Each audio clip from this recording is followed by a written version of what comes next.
Good afternoon, everyone. My name is Joe Doherty. I'm Senior Director of Communications here at the Foundation for Defensive Democracies, a nonpartisan research institute focused on national security and foreign policy. First of all, an apology from me. I shared, I think, the wrong link with a few of you, and my apologies. Thank you for hopping on with the correct link that my colleagues Ellie and or Beth have shared with you. Been doing these a long time, and that is a first. But it's been kind of an unusual day, as we're going to get to in a minute, as I'm sure all of you know as you're covering things. But we are grateful that you've joined us for today as we preview what, at least at 4:03 p.m., is the on-again Iran talks slated for, I believe, Friday in Oman. And Behnam, you can confirm that that is the case shortly. I say on again because those of you that have not been able to track it too closely, the status of the talks, the status has remained, we're going to say, fuzzy today as they've gone back and forth. If they've been on again, off again, Benham will get to that in a moment. There is a lot to unpack here, so let me get started. We've got three experts for you here today that will address this issue quite well. Richard Goldberg is an FDD senior advisor and former director for countering Iranian weapons of mass destruction for the White House National Security Council. Rich is actually wrapping up a briefing that he is giving, and he'll be joining the call a little bit late today, but he is expected to be on it. Behnam Ben Taleblu is an FDD senior fellow and senior director of FDD's Iran program, where he oversees the breadth and depth of FDD's work on Iran, in addition to serving as a senior fellow specializing in Iranian security and political issues. And lastly, we have Edmund Fitton-Brown. He's an FDD senior fellow focused on the Arabian Peninsula. Edmund joined the UK Foreign Service in 1984 and served in Finland, Egypt, Kuwait, Saudi Arabia, Italy, and the UAE, finishing his career as British ambassador to Yemen in 2015 and 2017 through 2017. Some very quick housekeeping. Today's conversation is on the record. We will share video of today's call as soon as it ends, and we'll share the transcript, we're hoping, within 24 hours of the call's conclusion, hopefully a little bit sooner. We will have a Q&A at the end of the opening remarks. To ask a question, you can chat it in, you can type it into the chat feature. You can also raise your hand and we will call on you and you can ask your question directly. Okay, that concludes that intro. Benham's going to get us started, followed by Edmund and then Richard. And let's get started right away. Benham, over to you. Thanks, Joe. Greetings, ladies and gentlemen. Great to be with you. I know you're all playing Iran nuclear deal whiplash just as I am, so I'll try to set the scene as briefly as possible, make sure we kind of are reading from the same sheet of music, just offer a few brief highlights of how the Iranians are probably seeing the situation, making sense of things politically, strategically, and morally for us. And then I'll pivot over to Edmund, who can help dig a bit deeper, particularly on the GCC side of things, which is quite important this go round. I just saw a tweet just as I was heading into this call by Chancellor Merz of Germany, and the tone and tenor of his commentary about escalating pressure on Iran versus the tone and tenor out of the commentary out of the foreign ministries and royal courts of many of our friends and partners in the GCC remind me of a different kind of whiplash from 2015 to present, when back then it was our European friends who were softer and quite more interested in mediating and engaging in outreach with the Islamic Republic and the Gulf Cooperation Council states looking to escalate pressure, particularly from the end of Obama's second term to Trump's first term. And now we have quite literally a role reversal where the European Union has designated the IRGC, where European foreign ministries and chancellors and premiers and prime ministers are condemning the Islamic Republic's violent crackdown at home and talking about escalating more pressure. And the GCC is the one who lives on the front line of the Iranian threat and is now keen to mediate and moderate and limp along, basically, with an Islamic Republic. So one that is a very important contrast that I think cannot be understated. Edmund will pick apart different GCC members and what they're doing, but suffice to say, they're not going to be having kuru fasulia in Turkey. They'll be having shua in Oman. So those of you who are foodies will know the big difference there. To the heart of the matter, Iran nuclear talks. Some of you who I've maybe spoken to before know exactly how I feel about this, that there is no nuclear deal or no nuclear off-ramp to a catastrophe and a humanitarian crisis that did not have a nuclear start or nuclear trigger. Not once, not twice, but 8 or 9 times, depending on how you count, whether it's on social media or IRL in real life, or to the press, or aboard Air Force One, or on radio or on television. President Trump basically drew multiple red lines for the Islamic Republic of Iran, not over its nuclear issue, not over its ballistic missiles, not over transnational terrorism, and not over drones, but because of the violent crackdown from the state against society, where right now reported 36,000 to 43,000 have been killed during the 3.5 week national uprising in Iran that was coterminous with a 20+ day internet blackout in that country. These numbers are staggering, not just for the 47-year history of the Islamic Republic, but for the past century and a half of the state versus street competition for power in Iran. And when you overlay the speed of that crackdown against other 20th century massacres, you do home in on comparisons to the Holocaust in 1941, Ukraine, Babi Yar. So this is unprecedented for Iranian society. The crackdown in Iran, all eyes are on Trump, all eyes are on the skies. Iranians are a highly nationalistic population. You know that, I know that, but there is more talk of foreign intervention and more support of foreign intervention than I've ever seen in my life, and I've ever seen coming out of either the Iranian diaspora or Iranians inside that country. Now, to fast forward why the Islamic Republic is keen on talks, one, obviously it is to deter an attack. You know, what we're seeing from the Islamic Republic right now is a strategy that I call a knife and a handshake. They're threatening that if there is an attack, whether it's limited or big, whether it's from the region or outside the region, whether the US starts it or Israel starts it, that the Islamic Republic will respond in a massive way compared to its 3 missile operations against Israel, which it claimed was quote unquote restrained, and that instead it would be a regional war. I have my doubts as to the ability of the Islamic Republic to pull it off, but the Islamic Republic is weak, but it is nonetheless lethal. It still has significant long-range strike capabilities. It still has the ability to threaten maritime shipping, particularly in the Persian Gulf and Strait of Hormuz, and it has nearly intact, precise short-range ballistic missiles that can reach all US bases in the GCC.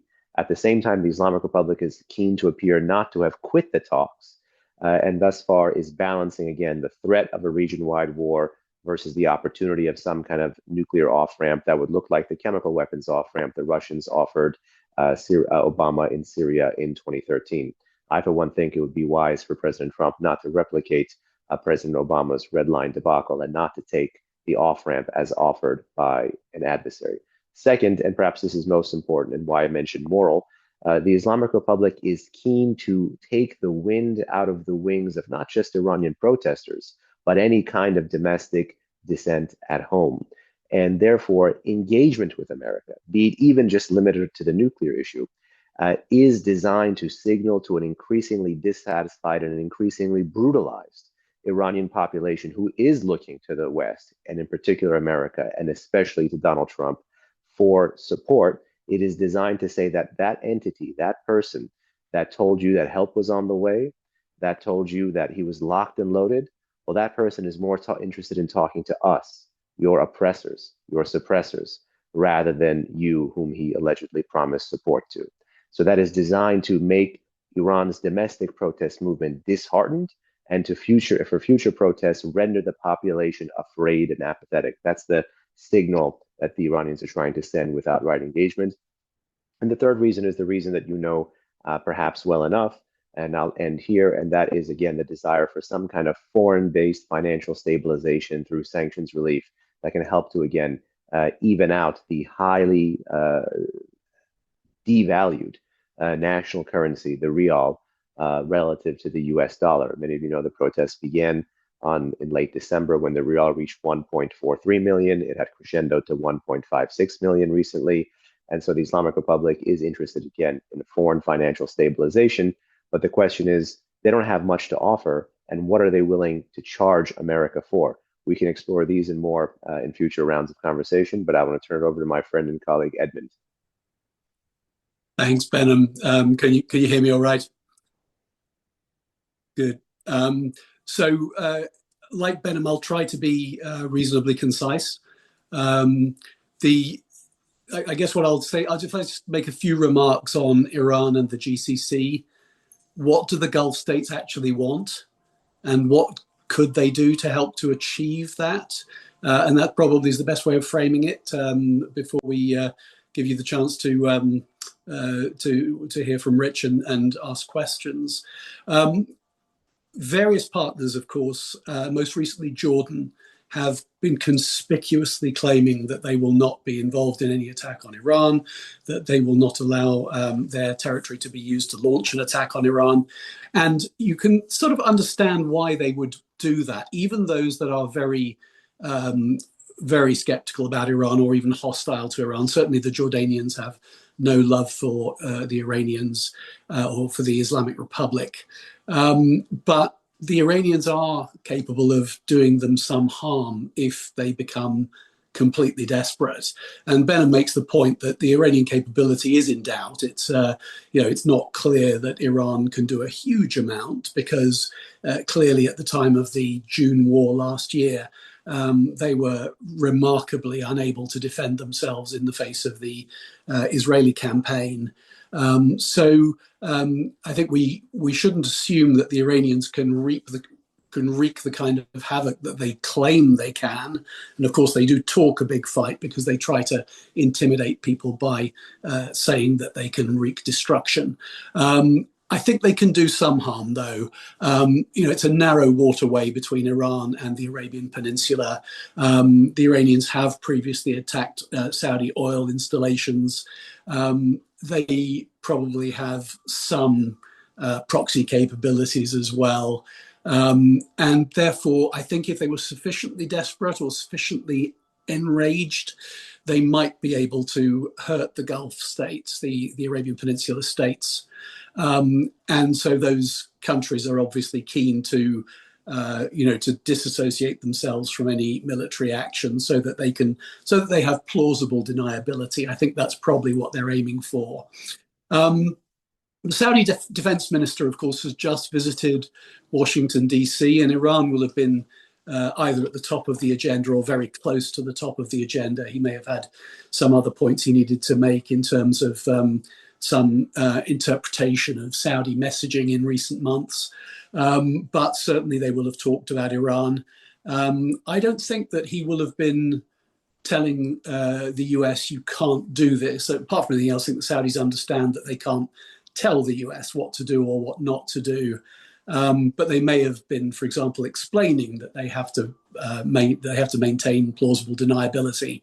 There is this interesting dynamic, though, that we should at least factor in here. Most of the GCC countries hate and fear Iran, but they may be ambivalent about the fall of the Islamic Republic. And that seems strange to us because I think for most of us in the West, we look at the potential fall of the Islamic Republic and we just see a likely improvement in regional affairs. We see the likelihood that whatever comes next will be better and possibly a great deal better. And that, frankly, the Islamic Republic has done as much harm to Western interests as it has been able to do, and will continue to do so for as long as it exists. So the reason it looks different from the Arabian Peninsula is that it's that proximity. And also there's a kind of a sclerosis and conservatism about some of the GCC countries. They're nervous about change. They get used to whatever they have to deal with in their immediate environment. And they've got used to dealing with the Islamic Republic. It's not easy and it's often seems hostile. But from their point of view, it is a known quantity. And so there will be some people in the peninsula who say, maybe a resurgent Persia is actually more worrying than a weakened and chastened Islamic Republic, and so that may be informing some of the reactions. But that said, they do adapt. They are adaptive. They don't tend to force change in their environment, but when change happens in their environment, they will adapt to it. And I think that if the United States does strike Iran, and particularly if that leads to a regime change in Iran, then I'm pretty sure that there won't be any complaints afterwards from the GCC countries. They'll just get on with trying to figure out how to work with their new neighbor. That said, there are some exceptions to this, and I want to highlight Turkey, Qatar, and Oman in this. So Turkey obviously is not Arabian Peninsula, but Turkey, is a potential mediator. It's and the Turks are very much against any kind of attempt at regime change in Iran. Why is that? Turkey is a rival of Iran, but of course it sees a weakened Iran, a bit like what I was saying earlier, as something that it can relatively easily deal with and factor into its calculations. In many ways, it gives Turkey more strength and more importance that the Islamic Republic is dysfunctional and destructive, and that people therefore, often look to Turkey to be more reasonable or to be some form of reassurance. And unfortunately, I think in the case of President Erdogan, I think he is very hostile to Western values, in spite of being a NATO ally. A lot of what Turkey does these days seems to be aimed at projecting an Islamist message, and is fundamentally hostile to our values. And I don't believe he has any ideological objection to the Islamic Republic continuing. And he would worry about a resurgent post-Islamic Republic Iran and what challenges that might present, and of course the ways in which it might reinforce and strengthen the West and Israel. In the case of Qatar, we don't need to say too much about that because it's not directly involved in this particular dispute, although of course Qatar almost certainly has been advocating as loudly as it can and as persuasively as it can against any attack on Iran. The Qataris are very comfortable with the way things are. They have close relations with the Iranian government, and of course they have the shared hydrocarbon resource, which they're happy with the way that they manage that. And of course they share Turkey's views on promoting Islam and weakening Israel especially, but also the West if they can. Oman is worth mentioning specifically, partly because of course it was supposed to be maybe where these talks are going to be held tomorrow, if they go ahead, as perhaps now looks more likely than not. And the Omanis are interesting for a number of reasons, but what the Omanis have managed to do is to sort of present themselves as the Iran whisperers. They did this with John Kerry to great effect. He had an almost touching belief in their ability to deliver Iran. Of course, they were hugely important in the JCPOA. And they also have served as intermediaries before for the United States with the Houthis when that rather bogus ceasefire was reached last May, with the Omani foreign minister announcing it by saying that there was now there would be no further attacks on shipping in the Red Sea. He said that in May. It was manifestly untrue. It was also manifestly illogical because, of course, the Houthis started attacking shipping in the Red Sea long before the Americans became involved in trying to stop them. And their reason for doing it, or their claimed reason for doing it, was all about solidarity with the Palestinians. And, of course, we didn't have any kind of ceasefire between Israel and Gaza back in May. So Oman is thoroughly dishonest in this. It doesn't have the sort of aggressive ideological baggage of Qatar. It doesn't have Al Jazeera, but it does benefit a great deal from the current status quo. It's quietly hostile to Saudi interests and has happily supported the Houthis against the Saudis, something which the Saudis have found very difficult to cope with, but they haven't been able to do anything much about it. The Omanis did not want to see the Houthis battered by the United States or indeed by Israel, and they would not want to lose their Iran whisperer status to a change of regime in Tehran. They're also a lot more comfortable with the horrors of the Islamic Republic than they should be, given their own relatively gentle domestic record. So I sort of look at talks in Oman with a heavy heart, because I know that the Omanis do everything they can to persuade the United States just to kick the can down the road indefinitely and to allow Iranian procrastination to win the day. Although I don't think that the US is up for being sort of having its intelligence insulted in that way this time. But who knows? We will see.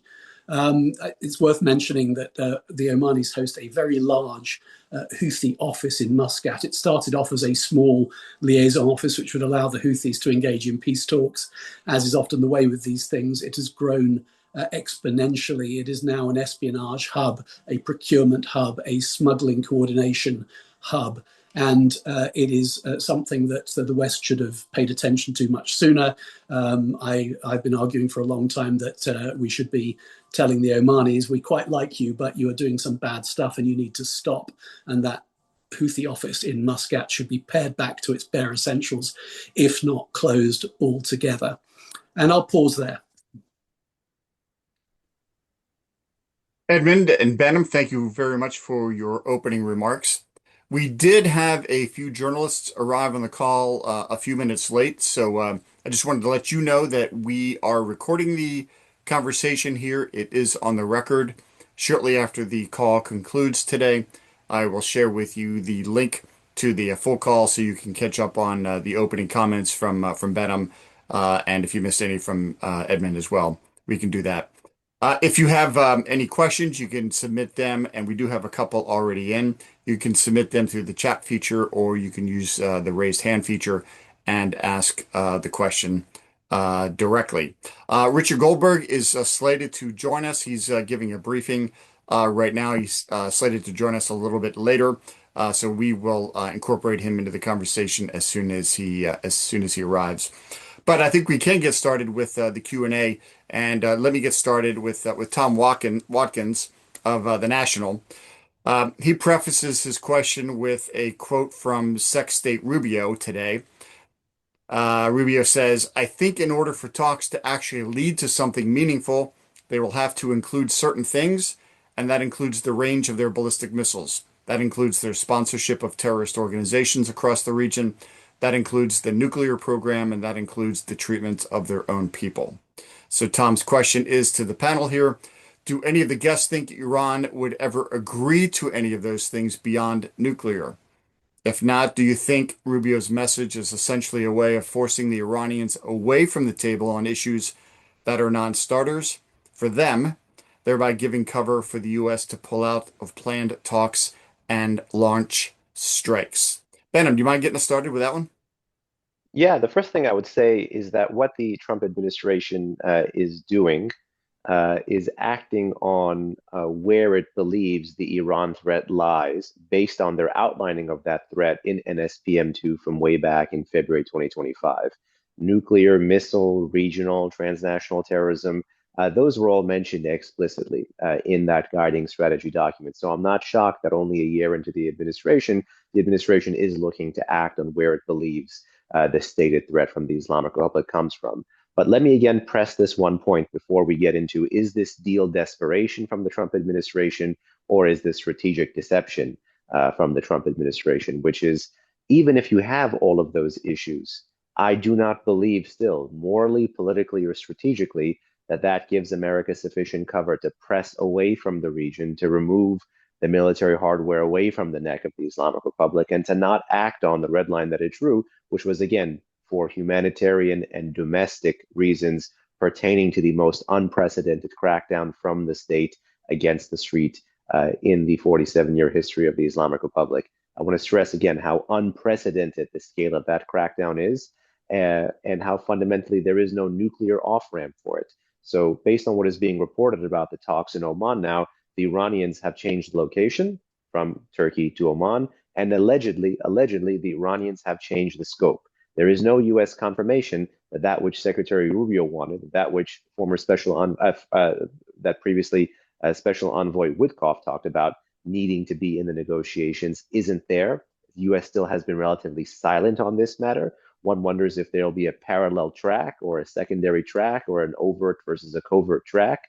But nonetheless, these are options the U.S. has. I, for one, think that no deal at the moment is really worth the paper it's written on. But strategically, it is possible to get the Islamic Republic to do something that they've always said they won't do.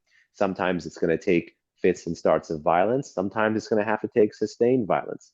For nearly 8 years, the Islamic Republic and its inception, when it was at the height of its ideational zeal and purity as a fundamentalist theocracy in the heartland of the Muslim Middle East, said war, war, war until victory. That was one of the slogans of the longest conventional war in the 20th century, which was the Iran-Iraq War.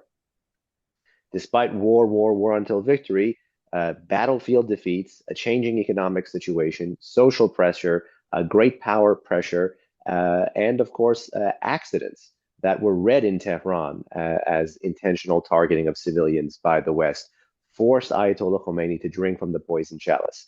Now, I actually think, despite being less charismatic and less organizationally or bureaucratically competent than his successor, Ayatollah Khamenei, now the current supreme leader, so-called supreme leader, is unlikely in the short term to drink from the poison chalice because I think he senses hesitancy pertaining to the use of force in the West. And that's why what Khamenei's strategy is to do right now is to gamble, it's to double down, it's to triple down. Neither America nor Iran are keen to show that they're walking away from the table, but neither America nor Iran are keen to show that they're afraid of the violence that could come from walking away from the table. So if past is prologue, you can get Iran to agree something it said it would never negotiate over. One evidence, the Iran-Iraq War. Another piece of evidence, uranium enrichment. For many years, Iran talked about never restricting any kind of uranium enrichment. But then we had the JCPOA, where certain kinds of enrichment were restricted at certain times for certain purity levels at certain facilities. So I would say never with the Islamic Republic. It is costly. But the problem is that right now, I think, despite being weak, the Islamic Republic is still lethal. And despite having gone through the ringer in 2025 against Israel, against America, and against its own strategic shortcomings, whether that's economic, environmental, or social, the Islamic Republic is still lethal, and it is calling the commander-in-chief's bluff. Edmund, anything to add there? I mean, I agree with everything Behnam said. I think the only thing that I want to add to that is the way I see this, the Iranians really want to generate talks which will simply delay things. That's what they would like to do because that's their modus operandi. It's very difficult to see them conceding enough in talks tomorrow for the US credibly to be able to claim that it's made a breakthrough. And this is where I think that probably military conflict is more likely than not. And that is because I don't think that the US can walk away without having extracted major concessions from Iran without a significant loss, reputational hit to the president. But equally, because the Islamic Republic is weak in the way that Behnam was describing, weaker now than it ever has been, they also cannot afford the reputational hit of making major concessions up front, because if they do that, people are going to say, what was it all for? All the money you wasted, all of that stuff about the proxies, all of the resistance narrative. And you can't provide us with heating or lighting or water supplies. And then when the Americans shake their fist at you, you fall on your knees and give them half of the things you said you'd never give. Thank you, Edmund. We'll move on to the next question, which is, does President Trump have a plan for regime change? What will emerge from potential strikes? Would a failed state chaos be desirable for Iranians, the Gulf states, Washington, and Israel? I'd love to know who asked that question because I'm also curious about these same exact things myself. In Trump term one, Trump term two, we always we played this game of Kremlinology. Who's up, who's down? Is the Trump administration's stated goal actually its preferred end state? And what does its preferred end state look like in practice? Some of you may remember, I think about a few weeks ago now, in an interview, I think where President Trump was somewhere at a factory or on a farm, I forget where. He was asked precisely about this end game, and he alluded to his end game being, quote unquote, to win. And then he said, I like winning. Thus far, whether or not we debate the utility of diplomacy or the utility of military force, it is unclear what that larger political end goal is for the Trump administration. They have thus, if they have a theory of the case for regime change, they have kept it to themselves. If they have a theory of behavior change, you might be able to infer it by taking a very kind of Jeffersonian approach to the text of everything that President Trump has said in the moment, and more importantly, in the printed documents like NSPM2 that constitute U.S. policy towards Iran. But I want to hone in on one specific thing the journalist just said, because it is inherent in that question is a fundamental assumption that many U.S. partners in the region share, particularly many GCC countries. And I want to test out and challenge that assumption here for a second, which is that many GCC countries today are actually at the front lines, as Edmund was saying, of this mediation effort, of this back channel effort. It's not just Oman, but Oman is really key among them. The thinking there is that stasis, despite an Islamic Republic that is odious, despite an Islamic Republic that has had drama with many of these GCC countries before, stasis could equal stability. That's an assumption. But I have to ask you to fundamentally test that assumption, because I believe we have reached a point in time where the quest for stasis outweighs the cost of potential change. Rightly so, the GCC countries fear conflict, but there has been conflict in the region. Gulf oil has been impeded. Oil installations have been struck. Khamenei, the country's supreme leader, just reiterated what many political elites and military elites in his country said, which is that if they were attacked, there would be a regional war. I believe we have been going through a multi-front, multi-cycle round of regional wars since the Iran-backed terrorist attack of Hamas in October 7 against Israelis. We have been witnessing a regional war. We have been witnessing a regional war that led the Iranians to abandon the gray zone and covert and asymmetric elements of its security strategy and move out into open, outright kinetic confrontation. If the fear, again, is of refugees, some of you may remember there was a story in the press, I think about 2 weeks ago, of Erdogan trying to position parts of eastern Turkey, hedging and assuming that there would be refugee flows coming from Iran, because even on a good day, there's heavy amount of Iranians going through the land border into Van in eastern Turkey, and then trying to declare refugee status, working with UNHCR on the way there. The assumption that a strike on the Islamic Republic would beget a refugee crisis in the region omits the fact that the Islamic Republic, being at the helm of its power, has caused a massive refugee crisis in the region by assisting the Assad regime in Syria, by fostering the millions and millions of Syrians having fled, and then having a negative impact on European domestic politics, which has an adverse impact on American security. The assumption here that stasis equals stability is not only not begotten by these measures that I just laid out, but hypothetically, let's say you just put your nuclear hat on and these end up just being nuclear talks, and forgive me for going long here. We already have a situation where the Islamic Republic is in power, but we have 400 plus kilograms of undeclared missing highly enriched uranium. So by any measure that you cut it, we are past that equilibrium of stasis equals stability, of stasis equals security. Edmund. Oh, I mean, really just a masterclass there, Behnam. I don't have much to add to that. I do have a great deal of confidence that if the Islamic Republic falls, that what will follow will eventually be better. And that's partly based on the nature of the protests that we observed and the fact that it rallied around a constructive vision for the future of Iran. So in my view, stasis does not mean stability. If I could take the prerogative as the moderator, the red lines that the president has laid down, I guess, and what are your thoughts there? I think Behnam, you touched on it in the opening remarks, but I'm wondering if you could flesh that out a little bit. Yeah, I think it was absolutely unprecedented.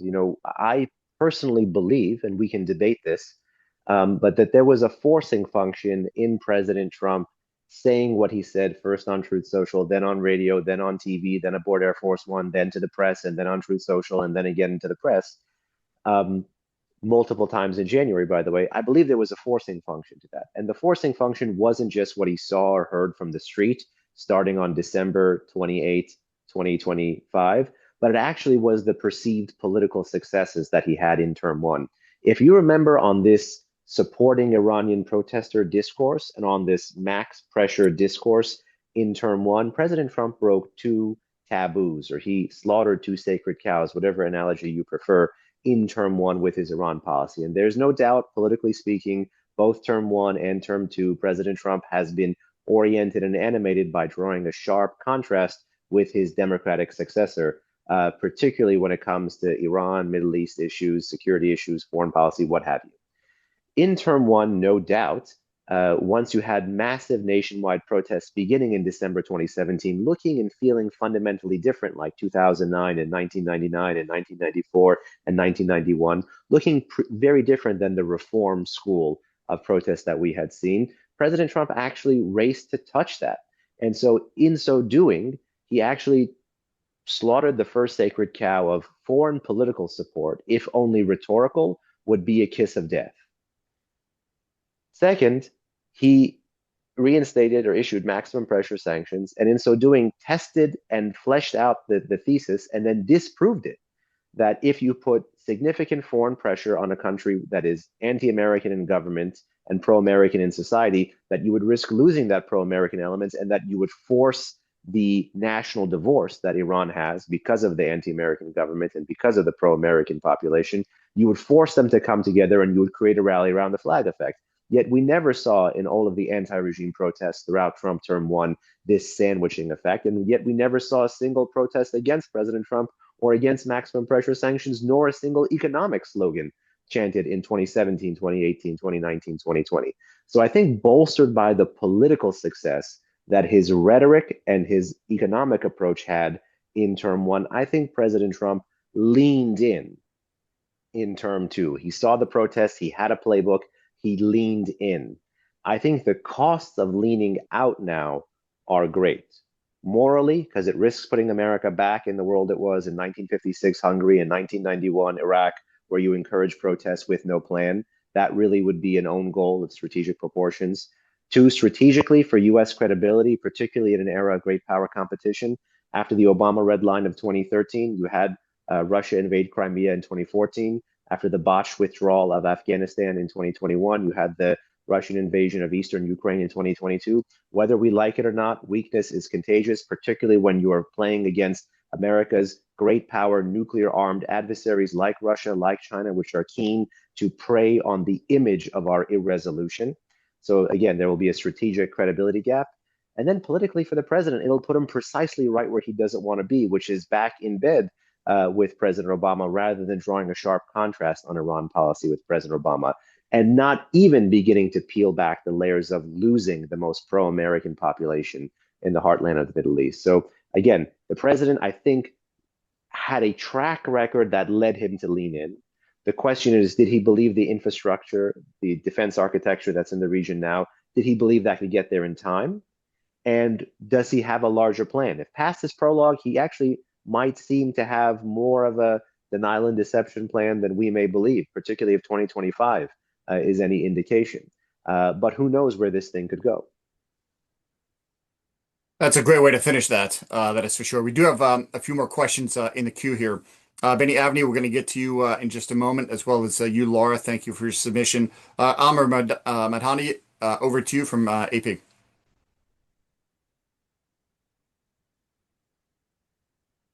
Sorry, had to unmute myself. Thank you. Really appreciate all three of you. If I could ask you, you both have made arguments of why now, but there's also an argument that limited strikes do nothing to help the protesters at this point. There's arguably Trump is also facing a bandwidth issue between Venezuela, his trade wars, Gaza, Russia, Ukraine, Greenland, his interests in Cuba. And if you could look more broadly, if he leans in on Iran, does he also have to lean out on some of these other foreign policy ambitions? I'd be happy to answer that, but I don't want to monopolize. Edmund, if you want to start, and then I can fill in some details. Let me start, Behnam, and I'll be very brief in response to that. It's a fair point, because it's true that the administration is biting off an awful lot at the moment. It's fighting multiple campaigns. You look at the Board of Peace and the fact that it's sort of very ambitious for a future role. So I understand the point that's being made. But I think there's an important prioritization point here, is where you think that you can actually make a decisive difference and a positive difference. And I would contend that this is one where you can actually make both. You're right that we're not at the zenith of the protests anymore. There will have been reasons why the US didn't act at the time when the regime was absolutely on the ropes with hundreds of thousands of people out on the streets. But nevertheless, there is the strong imperative to act because you still have simmering unrest in localized areas. And you also have a large number of people whose lives are at risk if the Islamic Republic is able to delay and sort of re-enter some period of negotiations and discussions. In my view, the Islamic Republic is very weak for a number of reasons, but that was very clear during the protests. It was also clear that the US involvement was actually motivating people to come out. And the US, of course, is capable of discerning which targets within the Islamic Republic are the high-value targets that would paralyze the ability of the regime to clamp down. So in my view, it can be done. And in my view, if it were done successfully, it would not lead to a failed state. It would likely lead to a much improved Iran. So I think that may well be the calculation that is being made in DC. But you're right, there's a bandwidth issue here. There are a lot of US mediators engaged in multiple fronts, and those mediators are hearing from their own trusted interlocutors, whether it's Qatar or Turkey or others, that this is a bad idea. And so this will be leading to some quite lively conversations, I think, in the Trump inner circle. Yeah, just a few brief footnotes, Amr. Thank you, Edmund. And our friend and colleague Rich is also on the line, so I'll try to keep it brief so he can pivot to his remarks and then tackle any remaining questions just to be respectful of your time. But Amr, I agree in principle with what you're saying on both fronts. That be it limited time, limited resources, limited assets, governance is the art of prioritizing. We have to know what President Trump's priorities are. I think the TIF with Greenland, despite whatever you want to say about ballistic missile defense, and I'm with you there 100%, is a TIF of choice. I think Cuba, not now, don't pick that scab. I think if you're interested in learning how to do more with less on Venezuela, we actually just had a great piece today about how you can do less on the military side and more on the economic and tech side by our Center for Economic and Financial Power. I think that Joe can help forward to you there. But there's no doubt right now that as forces flow into the CENTCOM area of responsibilities, the Islamic Republic is going to have to believe that America is serious here and that America is credible here. Otherwise, I think if we withdraw these forces and reposition elsewhere, that Islamic Republic, which was weak but lethal, will grow to become stable and then potentially even strong and increasingly more lethal. Consider this the regime's diplomatic gambit to create political space to build back better. And I think certainly there is a strategic argument to be made here that in an era of great power competition, in both the NDS and NSS, where President Trump is talking about China and talking about Russia and talking about the need for peace and prosperity and stability in the region, there's no way out but through other than flipping the script on the Ayatollahs. Otherwise, we're going to get stuck back into conflict after conflict after conflict and continue to kick the can down the road and have to engage in a conflict at a time that's least propitious for us. So here, at least, we have some of the moral, political, strategic, and legal stars aligning. And I think to not see that this is about, the right moment at the right time, not the right issue at the right time would be a mistake.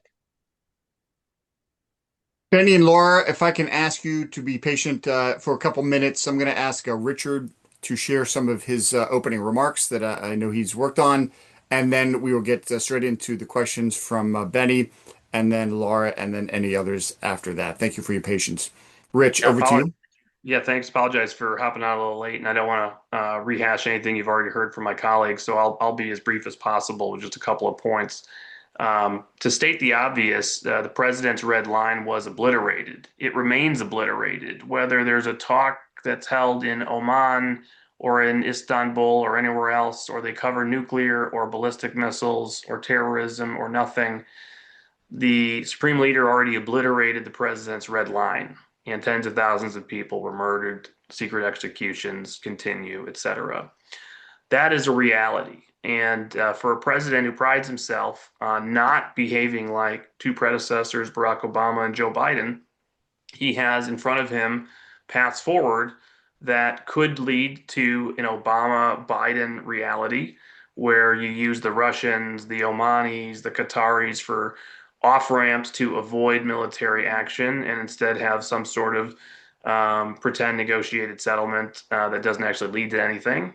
He criticized, of course, back in 2013, and part of his 2016 speech to the RNC was criticizing Barack Obama for the deal cut through the Russians to avoid having to enforce his red line in Syria. So that is a reality in front of him. There's going to have to be a consequence for the violation of the president's red line.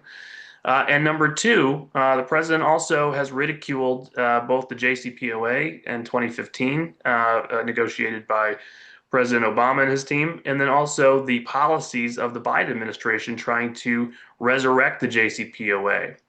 And I would note that the entire policy put forward from day one, in fact, pre-day one, during the transition when President Biden in CNN had an op-ed about what his Iran policy would look like.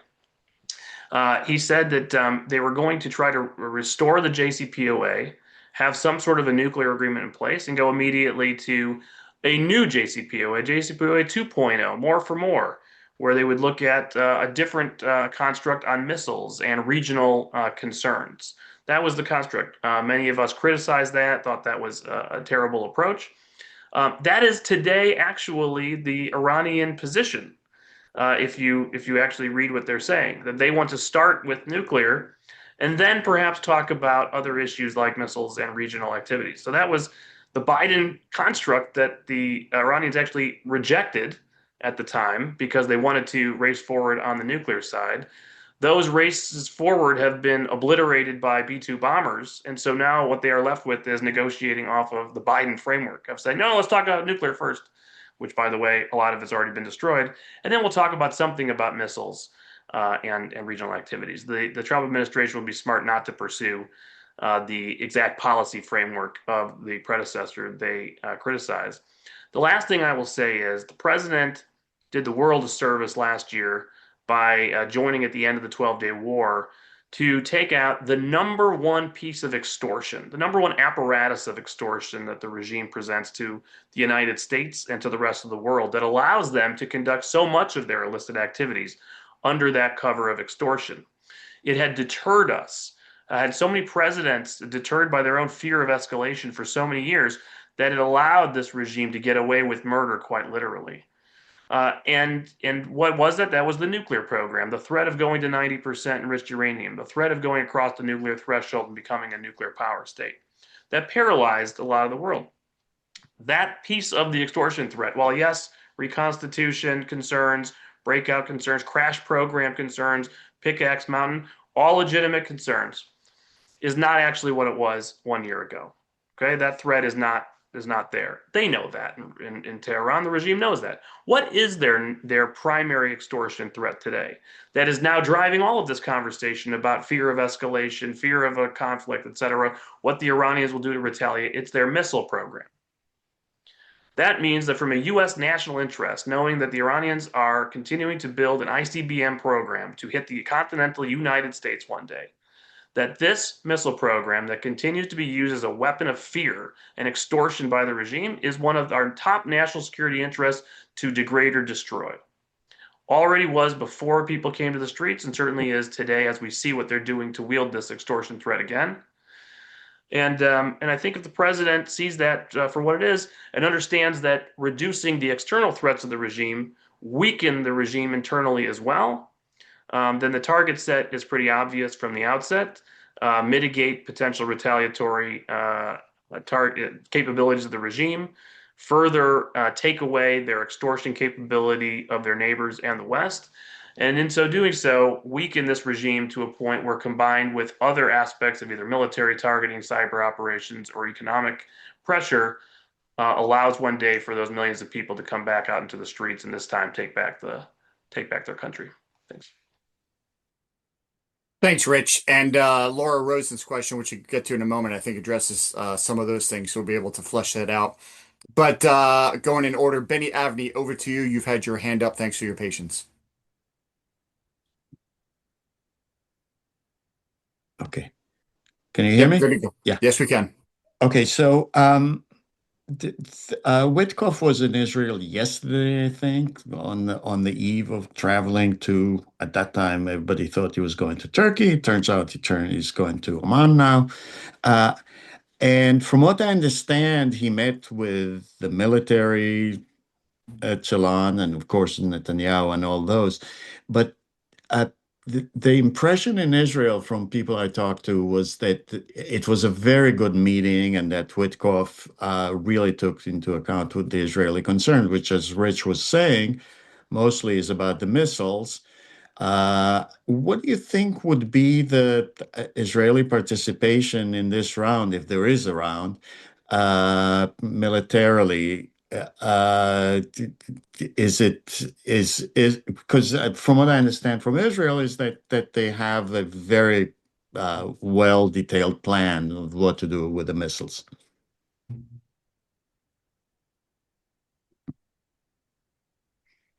I'm happy to jump in. I mean, obviously, a couple of things. Number one, top level, there's no planet on which the decision making by the president right now is not fully coordinated with Israel. Um, the intelligence flow, the decision making, the capabilities that the Israelis bring, whether it's cyber, kinetic. Israel is another carrier strike group that we have in the region that we just don't count on our order of battle. Um, and therefore, there's just, and of course, the retaliation that could target Israel as part of this and the defense of Israel that will need to be coordinated as well. All of that means this will be in tight coordination. Add on to the fact on the missile program itself, Benny, as you're asking about, like, we're not in a vacuum here. Before these protests kicked off, Prime Minister Netanyahu was in Mar-a-Lago speaking with the president, and they emerged and talked to the press, and the president said, basically, in these words, in 2026, there will be an attack that he approves by Israel against the missile program of Iran.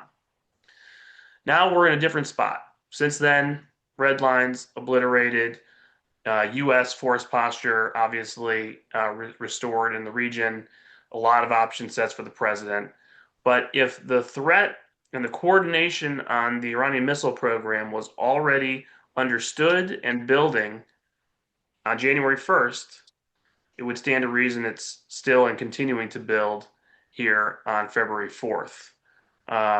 But how the president and the prime minister want to coordinate or synchronize or do certain things is out of our ability to understand, but we certainly would want to have that on the table for additional assets, capabilities, and coordination. Just a Question from quick Laura. just a Yeah, quick Behnam, go footnote ahead. to that. Yep. This Benny, your question kind of links with what Amr was saying because Amr, you were talking about the Western Hemisphere. There's no Israel in the Western Hemisphere. So when you're talking about resources, assets, balancing priorities, Trump can pursue a certain type of mission. For every kind of use of force, there's ways, means, and ends. And then Israel can pursue a certain type of mission. There might be a division of labor, a division of target sets, different strategies there. But I think it's one worth thinking through. What does Israel bring to the table when it comes to the use of force against the Islamic Republic, both against what's left of the nuclear as well as, again, the remaining, pillar of Iranian deterrence, which is its missile program and long-range strike capability. And then how do you meaningfully act on the terms by both Prime Minister Netanyahu and then much more recently and much more forcefully President Trump to claim to stand with dissenting and protesting Iranians. So all of that together actually kind of brings us to the current juncture.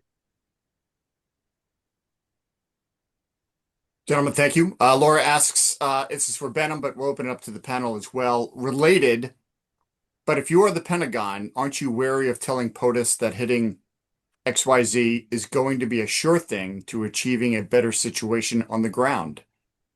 Governance. I actually think it was NBC, I believe, that broke this a few weeks ago when it looked like President Trump was quote unquote locked and loaded.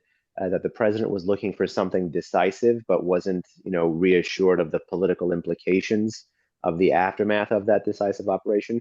I think if there's really anyone who's thinking through ways, means, and ends here, it actually is the president. We may have outsized questions as to how does the president choose to nest military force into a larger political strategy against the Islamic Republic. We may have questions about it. We may disagree with it. But I think the president here is looking for a win.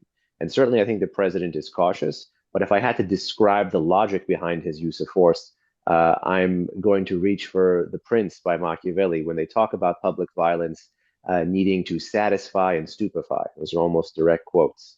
When you look at the Venezuela operation, when you look at the strike against Soleimani, when you look at Operation Midnight Hammer, it fills that void. Now, if Trump goes beyond a certain kind of targeting mission in Iran, that question you asked about governance gets harder and harder and harder. And then that presupposes that he does or doesn't have any view or any interest in regime change. I, for one, believe there is no Venezuela option with Iran. But when we're looking at military options and the political ends they could serve, option one is just bring the assets in theater and keep them there. And that's just military containment. Option two is kind of symbolic strikes. That's parity. You said you would strike, so you would strike to achieve parity. Option three, deterrence by punishment. You promised the Iranians that you would hold those who engage in the crackdown responsible. Well, you just hit the sites that are affiliated with the crackdown, and then you back off. Option four is defanging. Some people talk about this in Israel as resuming the 12-day war, but to go after long-range strike, go after the strategic threats. This is important, and like Rich said, this is almost guaranteed to be coming anyway, but it really raises the X factor of how does this help the average Iranian protester? Then you can go up a little bit further. Decapitation. Is this going to be a Venezuela type of situation? I, for one, again, believe that those deals haven't been made between Iranian elites and American elites, and that the Iranian population didn't come out and protest and lose this many lives for just musical chairs at the top. And that would put Washington in an even more precarious situation. And then finally, it is to think about military force as paving the pathway for regime change. I'm thinking here something like the Milosevic analogy. There is no clarity as to which one of these military options and political ends the president has chosen or is comfortable with, or to the degree that which he might be responsive to external stimuli and go for one and then change based on battlefield conditions. So I think these are all things that not just the Pentagon is telling him, but the political folks around him are telling him, but that also I think he's quite cognizant of, because I think he is looking for a political win, and he's looking how to nest the use of force into that political win. And right there, he has both allies and adversaries guessing, and Rich and Edmund can shed more light on this, but this is just my 2 cents on it. And a follow-up question then related to that. If the administration can get real concessions from a deal, which may not be possible, that might be hard to trade for the uncertainty of a major military intervention. I mean, I'd have to ask what you mean by concessions. I mean, you might remember that, in 2015, FDD was very pro having regional, in particular, the terrorism issue nested into talks because A, the axis of resistance was at its height, B, the theory of military force was not tested against the axis, and C, it was politically not feasible, both Israel post-2014 Gaza war and also American domestic politics with the Obama administration with his last year in the JCPOA being a legacy. So it made sense to us to how best can you deal with the terrorism issue, nested into negotiations. Now we're talking about the exact opposite. So if the Islamic Republic, at best, when the military tool has been used considerably by Israel and less so by America against the axis of resistance, to me, it makes no sense to nest in, again, the terrorism issue or any other kind of extraneous issue and think we can get a concession on it. Because at most, what the Islamic Republic can offer in the very, very short term on a lot of these things, at most, what they can offer is a political promise. And that's where we get into very dicey territory in terms of trading away what the Islamic Republic may want from us in exchange for a political promise. It's actually unclear what the Islamic Republic is asking Witkoff, is asking Kushner, is asking Trump. Is it sanctions relief? Is it just don't strike? Is it a pause? Is it to hold Israel back? What is it? Depending on what that it is, we can measure the value of the trade-off. But I, for one, again, think at this point in time, there is no trade-off to be had. And if your priority, again, is nuclear and non-proliferation, President Trump, nor Witkoff, nor Kushner, nor Secretary Rubio have mentioned the four-letter acronym that has bedeviled so much of Rich's career, which is IAEA. You know, if you are interested in the nuclear issue, you need to get the IAEA back in there. And I, for one, think the president can charge this mission to the E3.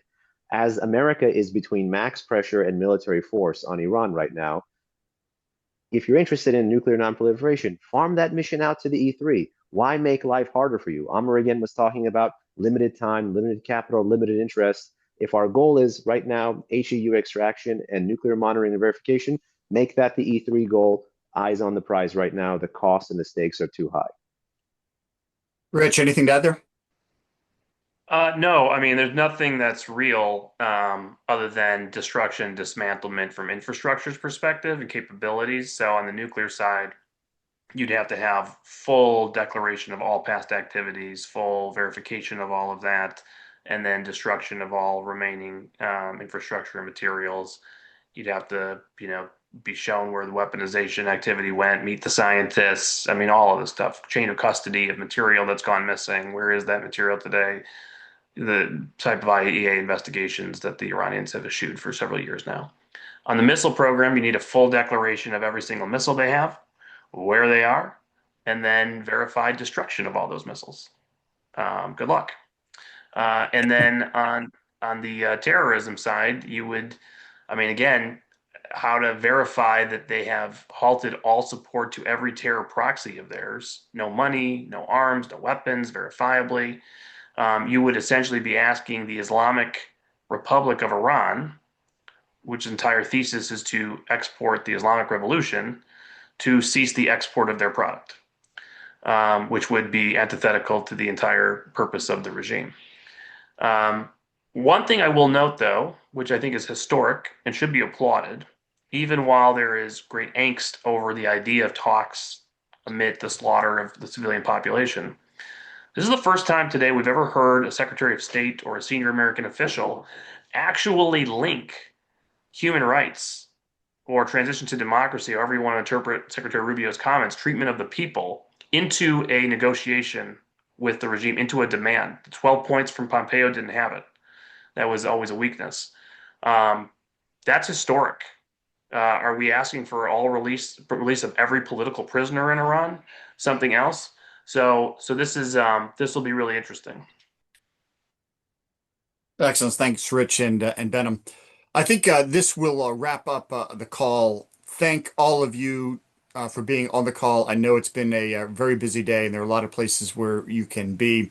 I am going to give each of our experts here 30 seconds to kind of wrap up their thoughts. But quick admin stuff. We will be sharing the link to this video as soon as this call is over or shortly thereafter. Tomorrow, I will share with you the transcript of the call. We'll get that printed out and covering things up, including my uhs and ums.